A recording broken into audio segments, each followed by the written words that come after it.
Hey guys, this is Joseph Balga. It looks like I'm wearing lipstick, but I promise you it is strawberry Italian ice. I don't know if you can hear it, but this is my fan. I can't handle the summer heat, so I have my fan on. And I'm sorry if it's loud, but deal with it. I'm still sick. I don't know if you guys can tell. My face is kind of puffy a little bit. It's a little bit swollen. I doubt my voice sounds completely normal. It might sound a little nasally. And then I've still got some congestion, so I might be coughing, sneezing, anything like that during the video. But I figured I'd make a rant, because I enjoy doing rants on my channel. And I figured I might make a series out of it, you know, just ranting about whatever topic I have, and then just kind of going with it, and kind of just wherever it leads me, I go, and I just discuss it and talk about it. And today will be about open world games. A better way of saying it is how to make open world games, and what I feel is my personal opinion, the proper way to make an open world game and the proper way to advertise and market an open world game.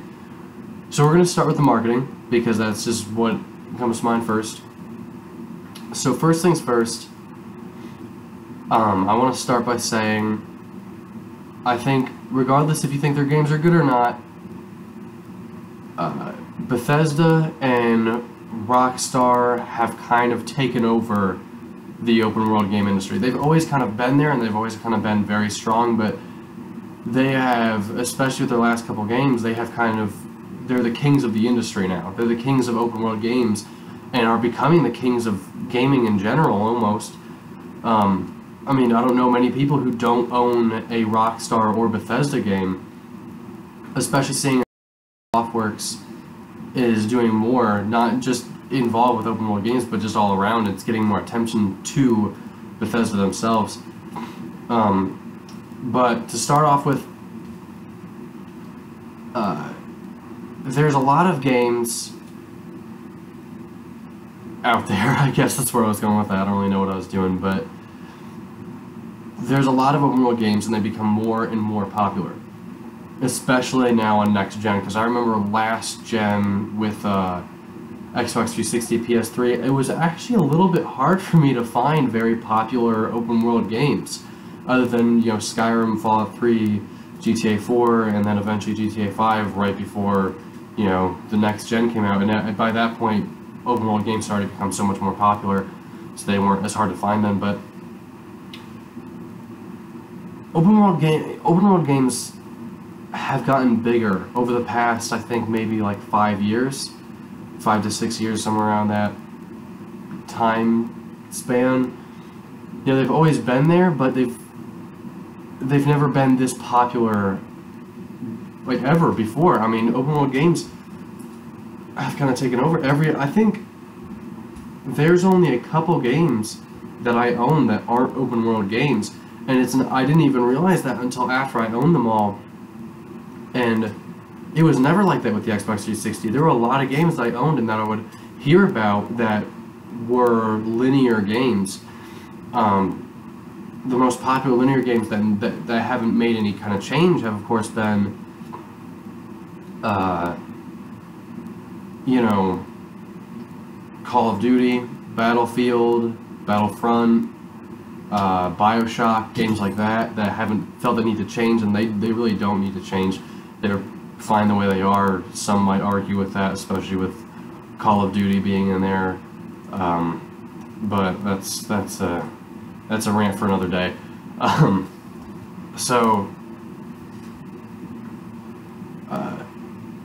I think a big influence is to move game designers into open world games is just that they're starting to sell better.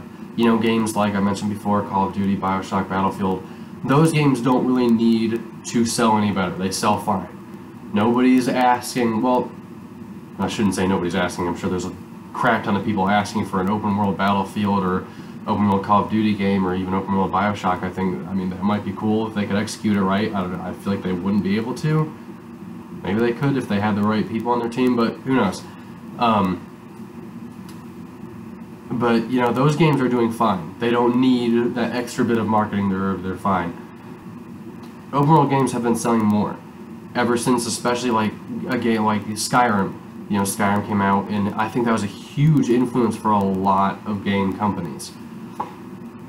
Skyrim was so huge in the sense that it was, I mean, so huge with sales. I've said huge so many times this past 30 seconds, but whatever.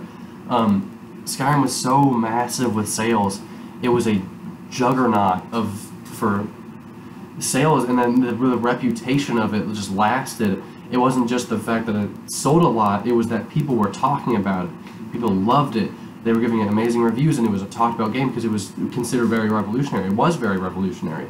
It had a lot of interesting things in it, a lot of different RPG elements, because RPGs up until that point had always been, you choose your character from the start, and then you roll with it for the rest of the game.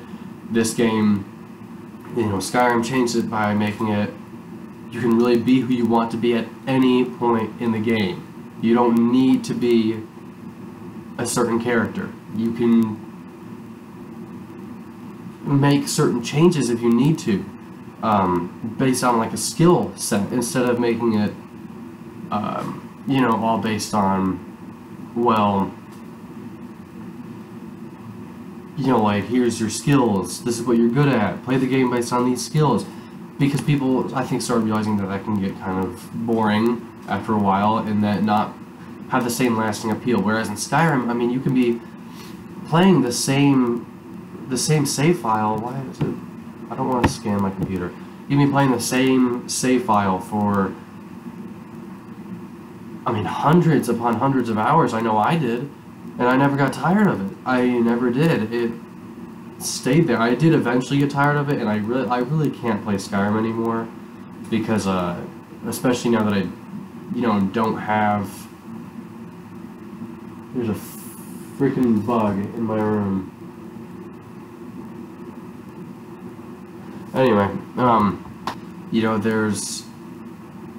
I eventually got tired of it because I put in, like, I don't know, probably like over 1,000 hours into it but at this point, and so I've gotten to the point where I don't have the Xbox 360 anymore. I never played on a computer, so I couldn't keep that memory, and so anytime I want to pull it up, I've got to start a whole new game, and then I've got to go through the intro, and I've done that so many times that I just don't want to do it anymore. But my original game I played for hundreds upon hundreds of hours, and it was, I never got tired of it, I never got bored of it because there was so much to do. I could change my character if I wanted to, I could do anything that I really wanted to do in the game, and it was amazing. There was so much exploration. There were so many things to do. So moving on to actually not just the reason why games kind of moved over to that, but now the proper way to market it. I think the closest thing to a perfect marketing campaign was probably Fallout 4's. The proper way to market an open world game was probably Fallout 4's, because there have been people that it was influential. It was massively influential to the industry, because you've seen, I mean, I don't know if you guys have, but after Fallout 4, games are like getting such quick, announced release. They're so quick. That's how Fallout 4 was. It was, they announced the game. They did so much for it. They had, they had this whole build-up. They had a 24-hour countdown, which got everybody excited. And at the end of the 24 hours, it was like the first trailer didn't have any of that stupid crap where it's like teasing you, and it's like, oh, the game's announced. Here's, a screenshot. Here's a screenshot, and then a trailer, and then it's like a 30-second trailer that doesn't give any information. It's just boring. But what they did is they made it that it had been a while since Fallout 3 came out. A lot of people, and it had been a while since Fallout New Vegas came out too, but most people who I think were really looking forward to Fallout 4 were mostly Fallout 3 fans, because it tends to be that, I'm not saying it is, but it tends to be that most people who liked Fallout 3 didn't like Fallout New Vegas that much, and most people who didn't like Fallout New Vegas liked Fallout 3 a lot. I think I worded that right. I don't know. I got mixed up in my head. But yeah, that tends to be how it is. So most people were really excited for Fallout 4 because it was made by Bethesda, the same people who made Fallout 3. But yeah, so that was the majority of the people were probably Fallout 3 fans.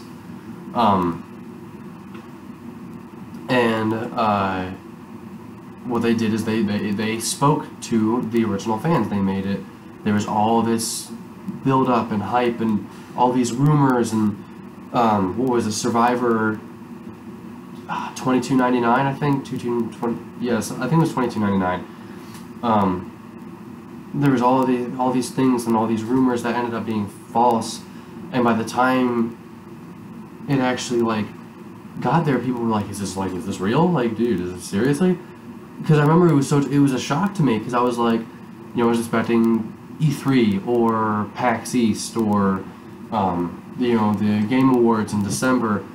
I never thought that they would actually make it so that it was just a surprise, just a random 24-hour countdown, and then suddenly there's the first trailer at the end of this 24-hour countdown. I never thought that would happen. I was very happy about it, and then the trailer was 3 minutes long. It was shocking how long it was. It wasn't just a regular teaser trailer. It wasn't just a quick, here's like 45 seconds of concept art and showing you some interesting locations. It showed an opening sequence that spoke to so many people because it was showing the past and the present in that universe. It was showing, before the war and after the war, and it was like very interesting. You saw Dogmeat for the first time again. You heard Ron Perlman's voice, which it's such, an icon of the Fallout franchise. And then you heard that him say, soldiers are right, war never changes, and that and then like music kicks in and it shows all the images, which was very controversial because a lot of people thought the graphics sucked. A lot of people thought the graphics were good. I thought the graphics were actually not bad. Okay, I'm not gonna lie. I think Fallout 4 was a beautiful game. It didn't look that great in some areas, in some aspects, but overall I thought the game was very well designed and very beautiful in the places that it needed to be. I thought the lighting was amazing. Okay, the lighting of that game, I thought the lighting was amazing. A lot of people hated it. I don't understand why. I think the lighting is the best that Bethesda has ever had for lighting. Sure, they can use some improvements, but whatever. They'll do that anyway. The lighting of that game was actually excellent, in my opinion. But so then they showed all this stuff, and then they did right after that, it's like, okay, now it's time for gameplay. And then it was 2 weeks later, they did gameplay, and they showed a full, I don't even know how much, I think it was a total of 15 to 20 minutes of gameplay. It was a 30-minute showcase, and there was 15, it had to have been 20 minutes of gameplay, because most of it was gameplay. So they showed a crap ton of gameplay. They showed a bunch of interesting things. They showed the concept art, which got people hyped up because that was how they started it. They didn't start with gameplay, they started with concept art, and they did the first bit of gameplay. They got people so excited, and they showed some of the best features of the game, but they didn't spoil too much. They didn't spoil the locations you could go to. They didn't show any specific missions. They didn't show you, they showed some things that were involved later on in the game, but they didn't spoil what they were. They showed the Institute exploding. They showed the Pridwin crashing. That bug is still in my freaking room. But they never explained what they were.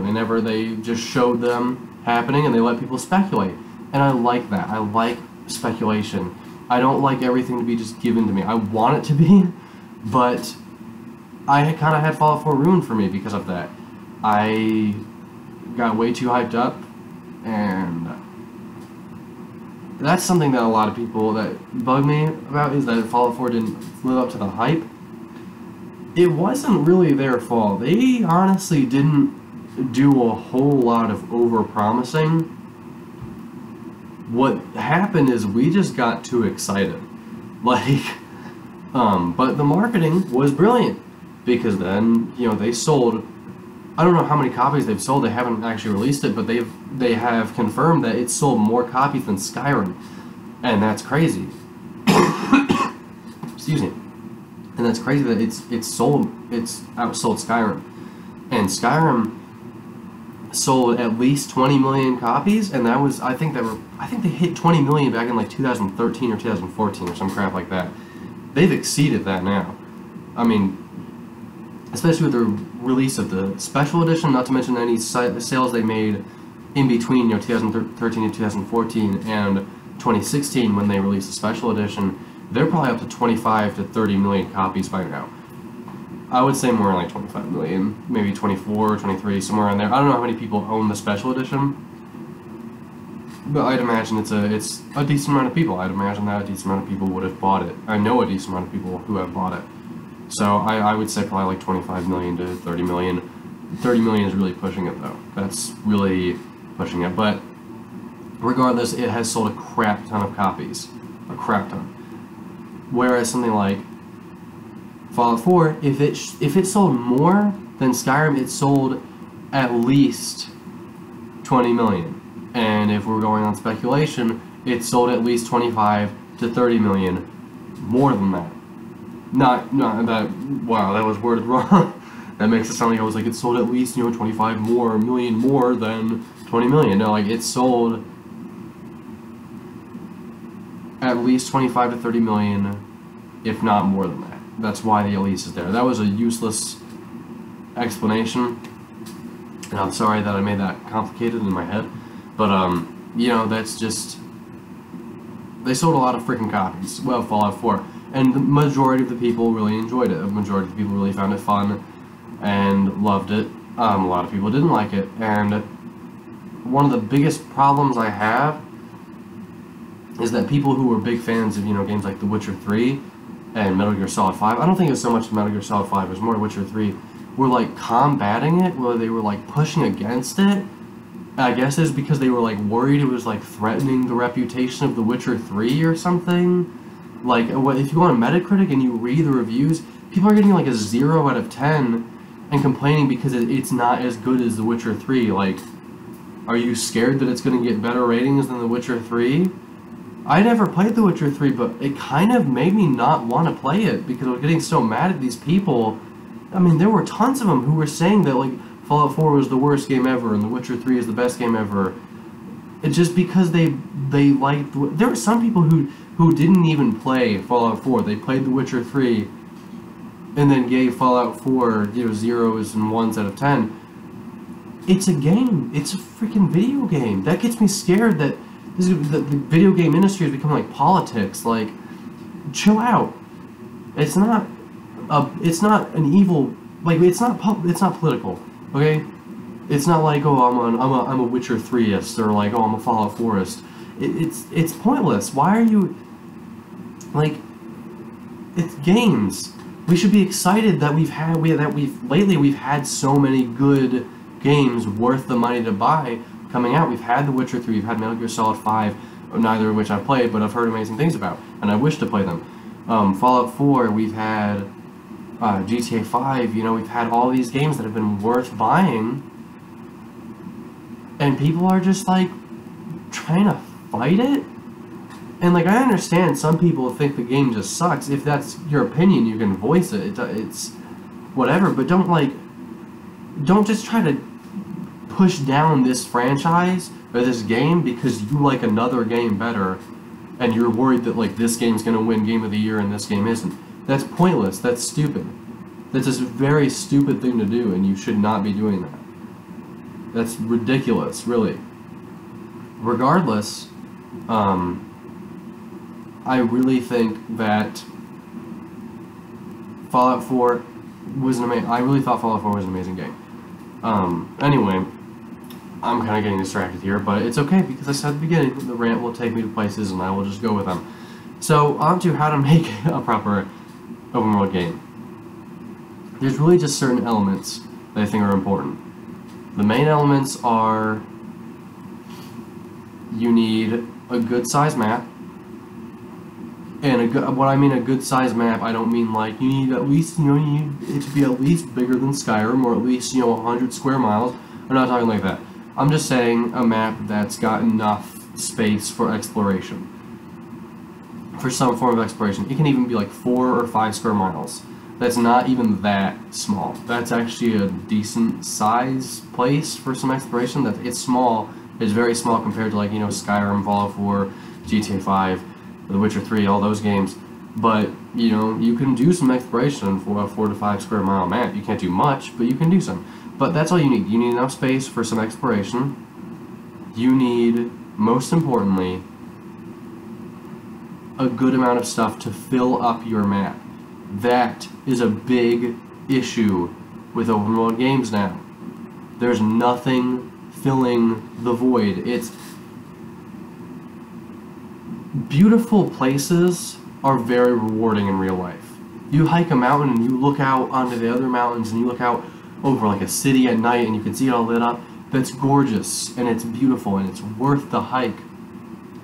It's not the same in a video game. It can be rewarding, but not nearly the same rewarding amount of, I don't even know the words I'm trying to say right now, but it's not the same in a video game. You can't have that same rewarding feeling because it's fake, it's a video game. It's not like you can't just like snap some pictures and be like, look at this amazing view. I mean, you can, but video games need more than that. They need more substance. They need more, you need to add like mystery to it or something. You need to make it like, even just adding little environmental storytelling. That's one thing that Bethesda rocks at. Bethesda, oh my god, they are so good at they're so good at environmental storytelling, of just like leaving notes and stuff like that for you to discover and learn the past of this place, or just leaving like skeletons the way in a certain way that you can kind of figure out what happened without just telling you directly what happened, and maybe you find like a journal that like leads up to that event so you know roughly what happened, but it's up to you, it's up to your imagination to do that. That's something that Bethesda is amazing at. They did it amazingly with Skyrim, not so well with Fallout 4, but regardless, they do it amazingly. Even having just environmental storytelling, or better yet, having some missions out there, some quests out there, where you can go and you can do these things. Have a cave or something. You hike up a mountain, just have a cave. It's fine. It doesn't have to have like a big entrance. You don't have to make it like look ugly in the mountain, like make it look like a giant hole in the side of the mountain. Just make it like a small entrance. You go in, and there's some stuff to do in there. There's some enemies to fight. There's some interesting things to discover. There's some loot. You can sell that loot. Do all this stuff. Maybe it leads you to another location. You do that. You need to have some type of tangible reward for your players with these open world games. That's something that Far Cry has done.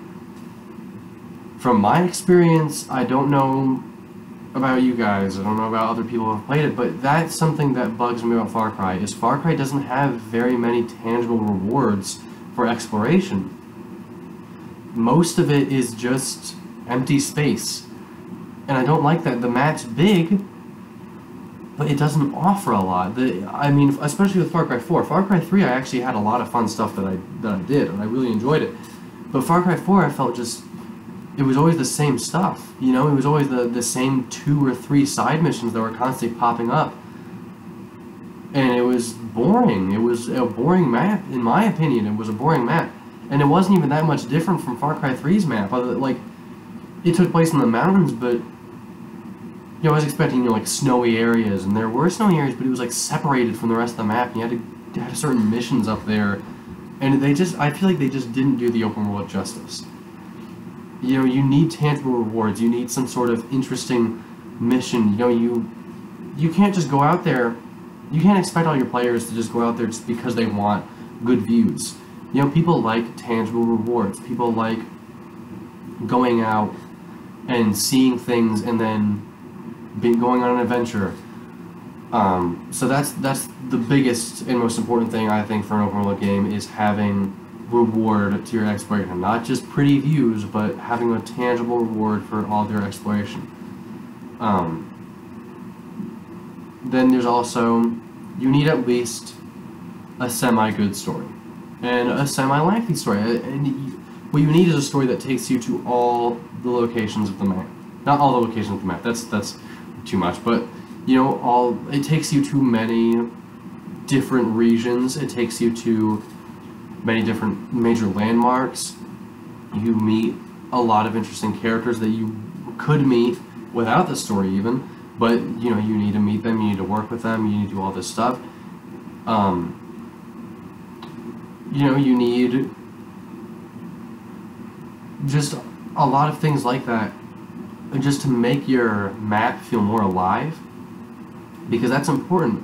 People like to feel like your map, your world that you created has been there before you, and it'll be there after you. Just because you left this place, or just because you entered this place, that doesn't mean the world started living. Just because you left this place, it doesn't mean that the world stopped living.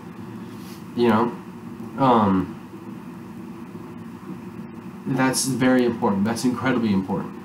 Is having a real feeling world.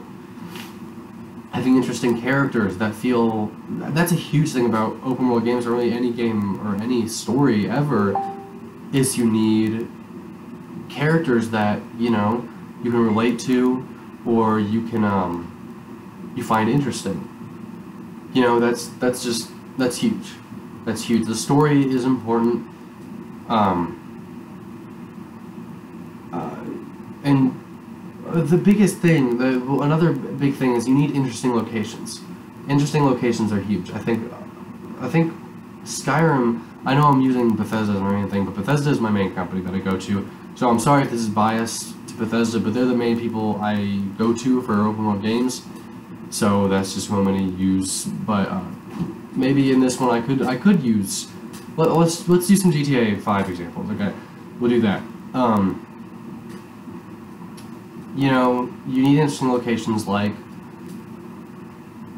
Mount Chiliad, for example. That's an interesting location. It offers good views and also has a little challenge to it. It's big, and you can see basically the whole map from it. It has some little hidden secrets here and there. It's a good location. It's a solid location. What's it called? Vespucci Beach? I feel like that's wrong. I feel like that's really wrong. I'm gonna look up what it's actually called.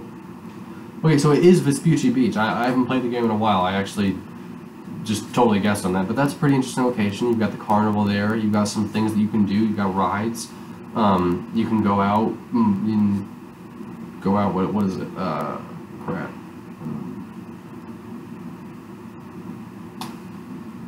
What are they called? The little things, the little the miniature speedboat kind of things. You can go on those. I know the name of them. I don't know why I can't think of them now. But you can use those. You can do a lot of interesting things there. You need interesting locations with interesting characters that can be involved in the story or involved in some kind of story, involved in some kind of side mission. That's very important, just to have some interesting locations, because I know I said that views aren't necessarily the most rewarding thing, but views can be rewarding in video games. But that can't be all there is. You don't have to put something to do in every single location. Well, you should have something to do in every single location. What I mean is in every single spot in the game. Good views are good for video games. Especially open world games, There's a lot of interesting locations in Skyrim. I know I said that I would use GTA 5 for this one, but just Skyrim has a lot more interesting views. I'm sorry. Skyrim has the College of Winterhold. The main reason I went to the College of Winterhold at all wasn't because of a mission. I looked at it on the map and I was like, what is that? That is crazy. That looks insane. And I went there thinking it would be a crazy city. But I was impressed. No, I wasn't. I shouldn't say I was impressed. I don't know why I said that. I was shocked to see that it wasn't a city. It was a college. And it intrigued me, and I wanted to do it, and then I got involved in the story. and then you get people to play your games longer, and you get more enjoyment out of it because it looks mysterious, it looks strange on the map, and you want to see what it is. Spectacle Island was huge for me in Fallout 4. When I saw it on the map, I was like, well, that's a huge island, I need to go there.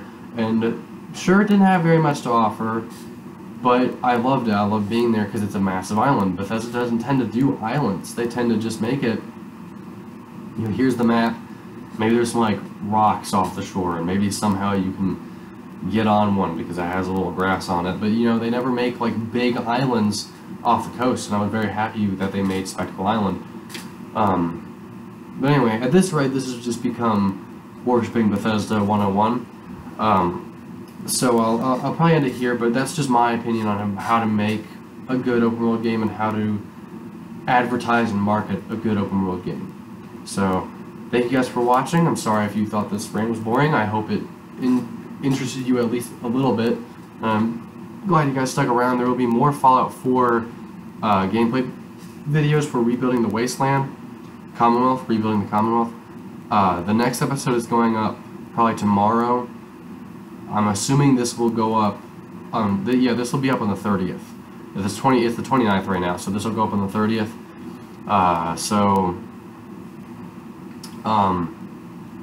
The next Fallout 4 video will go up on the 31st, and then I haven't recorded the next Fallout 4 video after that. I've already recorded the one that it's going to be uploaded on the 31st. Part 2. I should just say that. I've already recorded Part 2, but I haven't recorded Part 3 yet.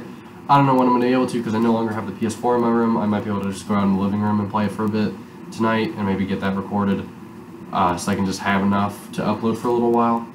But I hope you guys enjoyed, and I hope you guys want more of this. Just give me some topics if you want, and I will talk to you guys later. Bye.